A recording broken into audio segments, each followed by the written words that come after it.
Değerli izləyicilər, Azərbaycan Ədəbiyyatı müəllimləri, dahi sinif müəllimləri, o cümlədən abituriyentlər və şagirdlər, MİQ və sertifikasiya mətnləri silsiləsindən 16-cı mətnimizlə tanış olaq. 16-cı mətnin sualı gözünüzün önündədir, mən də bir dəfə səsləndirirəm. Mətnə əsasən doğru fikirləri müəyyən edin. Terminoloji funksiya daşıyan sözlərin işlənməsi mətnin aid olduğu üslubun xüsusiyyətidir. 2. Bəzi sözlərin ilk hərfinin böyük yazılması yanlışdır. 3. İfadələrin dırnaqda verilmə səbəbləri eyni deyildir. 4. Mötərizə daxilində verilmiş ifadələr şərh etmə funksiyası daşıyır. 5. Fikrin ifadəsində mücərrəd anlayış və izahlara yol verilmişdir. İndi mətni sizin üçün səsləndirirəm. Əvvəlcədən qeyd edeyim ki, bu mətndə aralıqlı aclıq ifadəsinin hər iki sözün birinci hərfi böyük hərfdən yazılıb, o cümlədən Ramazan orucu ifadəsində hər iki sözün ilk hərfi böyük hərfdən yazılıb. Mətni səsləndirirəm. Aralıqlı oruçda mənəvi faktor yoxdur, yalnız sağlamlıq məqsədlidir. Ramazan orucunda isə güclü mənəvi, ruhani məqsəd və iradə tərbiyəsi var. Elmi araşdırmalar göstərir ki, bədənə su daxil olmadıqda, hüceyrələr öz daxili su ehtiyatlarını yaratmaq üçün yağ toxumalarını daha sürətlə parçalayır. Bu proses zamanı ortaya çıxan metabolik su hüceyrələri ən təmiz su mənbəyidir. Aralıqlı aclıqda su içmək sərbəstdir. Ramazan orucu isə quru oruçdur. Digər tərəfdən regenerasiya daha sürətli baş verir. Su qəbulu olmadıqda bədən sanki ekstremal təmizlik rejiminə keçir. Bu iltihab əleyhinə təsirin aralıqlı aclığa nisbətən 3 dəfə daha güclü olmasına gətirib çıxarır. O cümlədən gün boyu böyrəklər və qaraciyər istirahət edir. Bu da sonradan həmin orqanların daha səmərəli işləməsinə kömək edir. Ramazan orucu dopamin asıllıqları ilə, məsələn, şəkər və ya texnologiya asıllığı, mübarizədə elmi cəhətdən sübut olunmuş bir üsuldur. Ramazan orucu bədənin həm biokimyəvi, həm də neyroloji səviyyədə tam transformasiyasıdır. Mətni ikinci dəfə səsləndirirəm. Bir daha vurğulayıram. Burada ikidəki fikrə görə bəzi sözlərin ilk hərfinin böyük yazılması yanlışdır. Burada da böyük hərflə yazılan sözlər aralıqlı aclıq hər ikisində A hərfi böyükdür. Ramazan orucu hər iki sözün r'sı və o'su böyükdür. Aralıqlı aclıqda mənəvi faktor yoxdur. Yalnız sağlamlıq məqsədlidir. Ramazan orucunda isə güclü mənəvi, ruhani məqsəd və iradə tərbiyəsi var. Elmi araşdırmalar göstərir ki, bədənə su daxil olmadıqda hüceyrələr öz daxili su ehtiyatlarını yaratmaq üçün yağ toxumalarını daha sürətlə parçalayır. Bu proses zamanı ortaya çıxan metabolik su hüceyrənin ən təmiz su mənbəyidir. Aralıqlı aclıqda su içmək sərbəstdir. Ramazan orucu isə quru oruçdur. Digər tərəfdən regenerasiya daha sürətli baş verir.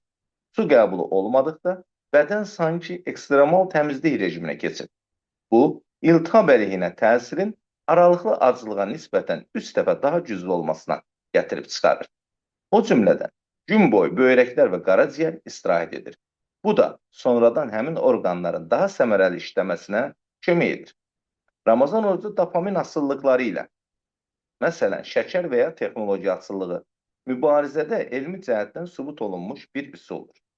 Ramazan orucu bədənin həm biokimyəvi, həm də neyroloji səviyyədə tam transformasiyasıdır. İndi bu məqamda siz mətni, daha doğrusu videonu saxlayırsınız, sualı cavablandırırsınız. Ondan sonra isə mən mətnin oxu variantını göz önünə gətirirəm. Sonra oxuyub cavablandırırsınız. Dinləyib cavablandırmaq ilə oxuyub cavablandırmaq arasındakı fərqi də özünüz müqayisə edirsiniz. İndi mətn gözünüzün qarşısındadır. Yenə videonu saxlayırsınız. Mətni diqqətlə təzədən oxuyursunuz. Cavabları, doğru cavabı müəyyən etməyə çalışırsınız. İndi isə dediyim kimi siz videonu saxlayıb, yəni işinizi görə bilirsiniz. 15-ci dərsimizdəki mətnin suallarını izah edirəm. 15-ci mətnimizi bir daha səsləndirirəm. Almaniya 2-ci Dünya Savaşında məğlubiyyətindən sonra, Werner von Braun könüllü olaraq ABŞ əskərlərinə təslim olur. Braun bütün həyatını həsr etdiyi işlə məşğul ola bilmək və ideyalarını həyata keçirəcək bir ölkə tapmalı idi. Əgər Amerikaya sığınmasa, Rusların əlinə keçəcəkdi. Von Braunla bərabər 118 Alman alim və mühəndis də ABŞ-yə gətirilir. Werner von Braunun yaratdığı Falki ballistik raketi sonradan kosmosun fəthinə yol açır. Belə ki, bu raketin bazasında kosmosa göndəriləcək raketlər hazırlanır. Bu raketlər kosmosu fəth etməyə başlayır. Amerika astronavtlarının Aya enməsi layihəsinə də Braun başçılıq edir. Gördüyünüz kimi səbəb-nəticə cədvəlidir və bizdən uyğunluğu doğru variantı istəyir. Bir Almaniya müharibədə məğlub olur və bunun nəticəsində 118 Alman alim ABŞ-yə köçür. Və bu fikir doğrudur. Yəni alimlərin, burada da alim sözü 2 dəfə keçib, alimlərin ABŞ-yə köçməsinə, Amerika Birləşmiş Ştatlarına köçməsinə səbəb Almaniyanın müharibədə məğlub olması olur. Bu fikir doğrudur. Bir Amerika kosmosu fəth etmək istəyir, Werner von Braun Falki ballistik raketini yaradır, bu fikir səhvdir. Werner von Braun əvvəlcədən ballistik raket yaratmışdı. Yəni bu müharibə üçün yaradılmış bir raketdir, amma bu raket kosmosun fəthinə yol açır. Yəni Amerika kosmosu fəth etmək istədiyinə görə nəticədə Falki ballistik raketi yaradılmayıb. Düzdür, bu ballistik raketin bazasında kosmosa uçan raketlər hazırlanıbdır. Amma dediyimiz kimi bu Amerikanın kosmosu fəth etmək istəyindən sonra olmayıb. Raket əvvəldən mövcud idi. Ona görə ikini götürümlük. Braun Amerikaya sığınır. Nəticədə Braun həyatını həsr etdiyi işlə məşğul olur. İdeyalarını həyata keçirir. Bu doğru fikir. Çünki sığınmada da məqsədi o idi ki, getsin məşğul olduğu işlə davam edə bilsin. Çünki o dövrdə Amerikanın özündə inkişaf səviyyəsi elə idi ki, bu işlərini orada davam elətdirə bilərdi. Yəni başqa ölkəyə getsə zaten davam elətdirə bilməzdi. Bununla bağlı bir şey deyim ki, hələ Atatürk'ün dövründə Yəhudilər Almaniyada sıxışdırılanda səhv eləmirəmsə Einstein müraciət edir Atatürk'ə ki, siz Yəhudi alimlərə sahib çıxın, biz hamımız gələk Türkiyəyə. Onda məsələn Türkiyənin o imkanları yox idi ki, o qədər alimi qəbul eləsin, onlar üçün laboratoriyalar yarada bilsin, onlar üçün fəaliyyət üçün istədikləri mühiti formalaşdıra bilsin. Ona görə də qəbul eləmir. Yəni hamısı, bir qism Yəhudilər gəlir, amma hamısını qəbul eləyə bilmir. Çünki onun üçün Türkiyədə baza yox idi. Demək, 3-dəki fikir doğrudur. 4. Braun ABŞ-yə sığınmaq qərarı alır. 118 Alman alim də ABŞ-yə gətirilir.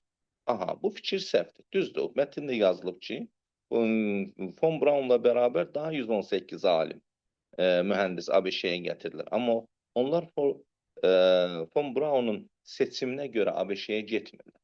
Yəni bu mətndən elə bir nəticə çıxmır ki, yəni Werner von Braunun komandası deyildir komanda. Yəni orada elə bir fikir yoxdur ki, öz komandasını da birlikdə ABŞ-yə aparır. Ona görə də demək 4-cü fikir yanlışdır. Doğru fikir C variantı. Diqqətinizə görə təşəkkür edirəm. Əgər sizə bir faydam toxunursa, mənim üçün nə mutlu.